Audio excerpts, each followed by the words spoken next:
Bon les amis, il y a encore une chose dont j'aimerais que nous parlions ensemble. Xavier vous a déjà glissé quelques mots sur ce bouquin, mais là, si vous voulez bien, on va monter en puissance ensemble parce que c'est quelque chose qui est vraiment très important. Moi personnellement, le bouquin de Ron, je n'ai lu que le premier chapitre.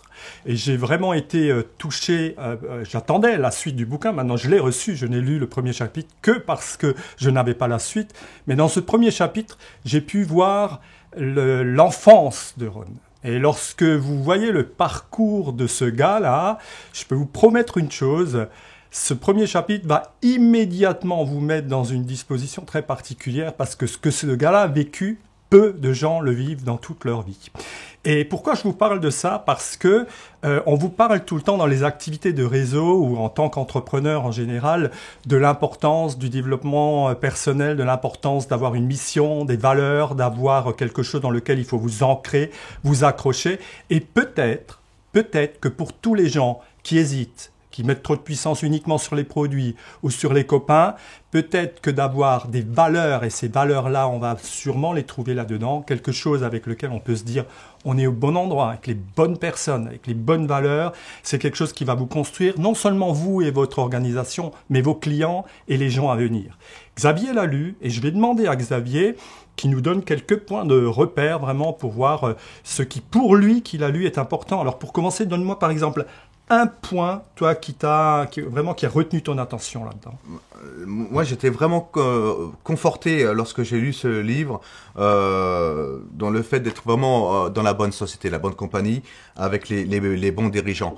C'est quand même un livre, ce qu'il faut savoir, c'est que c'est un livre qui a été écrit en 2008. Quand même. Nous sommes en 2015, donc 7 ans après. Et on retrouve vraiment la vision de Ron qui est restée intacte dans ce qu'il a écrit en 2008, et vraiment un visionnaire parce que nous sommes en plein cœur de ce qu'il voyait déjà en 2008 pour l'avenir de sa compagnie Forever Green. Donc ça, déjà, c'est un premier point. Donc tu veux dire là que ça a vraiment conforté ton idée de te dire tu es avec les bonnes personnes, humainement parlant, pas de simplement au point de vue du business ou de l'activité. Humainement, mais également au niveau du business, parce que je sais que Ron a également encore des visions jusqu'à des 10 années à venir. Donc, sachant la vision qu'il avait en 2008 et nous sommes en plein dedans aujourd'hui, vraiment, ça me réconforte, ça me conforte quoi, dans ce que je pensais, dans ce que je ressentais au fond de moi-même, et également humainement. Vous allez comprendre en lisant ce livre par quoi il est passé quand même, c'est assez lourd quand même comme passé. On parle souvent de femmes seules avec des enfants, bah là c'est un homme seul, avec un enfant sans mère, un enfant autiste, et malgré tout, bah, pas d'excuses. Il a trouvé la force, parce c'est une personne qui a des rêves, qui a des buts, qui a des objectifs, de pouvoir mettre en place son affaire et de soutenir à bout de bras sa famille, mais également sa deuxième famille, donc ses employés de la compagnie Forever Green. Et on voit qu'aujourd'hui, malgré que ça a été écrit il y a 7 ans, et bien que les personnes présentes dans son bouquin sont pour la plupart encore présentes au sein de la compagnie. Okay. Ça veut bien dire quelque chose aujourd'hui, surtout aux États-Unis. Il y a un autre point où je voulais ton avis. J'ai eu l'occasion de discuter avec une personne qui avait lu la version anglaise et qui aujourd'hui est très à cheval sur la bonne alimentation, manger sainement, etc. Et Yannick également, qui a lu le livre et qui m'a emmené sur ce terrain-là pour nous parler justement de toutes les valeurs de Ron. Est-ce que tu as senti ça également, le fait que ce soit vraiment un humaniste, et ces valeurs-là sont chez Forever Green.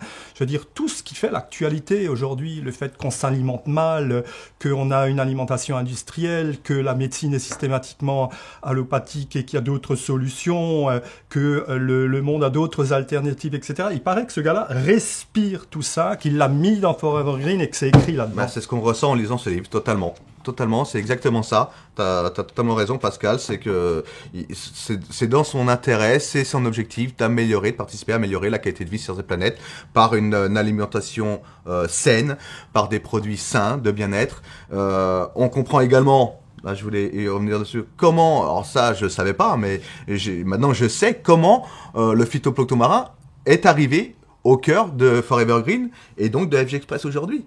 Bien sûr, je vous laisse le découvrir en lisant ce livre, mais voilà, là vous avez tout, je veux dire, en main pour ne plus avoir d'excuses pour ne pas avancer dans votre affaire, dans votre construction de votre réseau, mais également pour pas trouver d'excuses.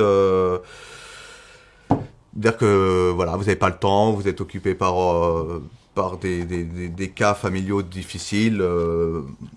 Je pense qu'il faut le lire. Voilà, c'est pas, je pense pas, j'en suis certain. C'est votre outil, ça va être un outil de travail. Ça fait partie de la gamme de vos produits, celui-ci. Et faites-le lire également à vos prospects. Parce que je suis certain que les prospects qui vont lire ce bouquin, la plupart vont pouvoir adhérer et vous suivre dans votre aventure humaine. Voilà. Ok, donc pour conclure et pour en finir, oui, vous savez que dans la plupart des réseaux, il y a des guides de distributeurs, il y a des chartes, il y a des choses qui vraiment posent les fondations et les valeurs d'une entreprise. Et très sincèrement, je le dis par avance parce que à la lecture du premier chapitre, je peux extrapoler que tout le reste va être de cette veine-là, et aussi avec les gens qui l'ont lu. Je peux vous dire une chose, prenez ça vraiment comme un des piliers de Forever Green.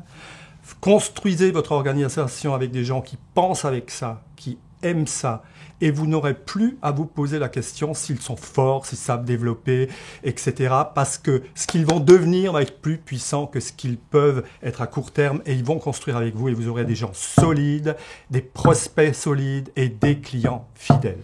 On s'y met tous, les leaders, vous commencez à le lire, vous le descendez dans vos organisations, et longue vie au bouquin. Juste petite phrase qui m'a marqué, que je vais vous dire, qui est dans ce livre. Lorsque vous ancrez une opportunité d'affaires comme celle de Forever Green, FG Express, à une cause, et que vous avez des buts forts, vous allez démultiplier vos actions seront beaucoup plus fortes, et donc vos résultats seront présents, seront là. En tout cas, merci de nous avoir écoutés. Bonne lecture à tous.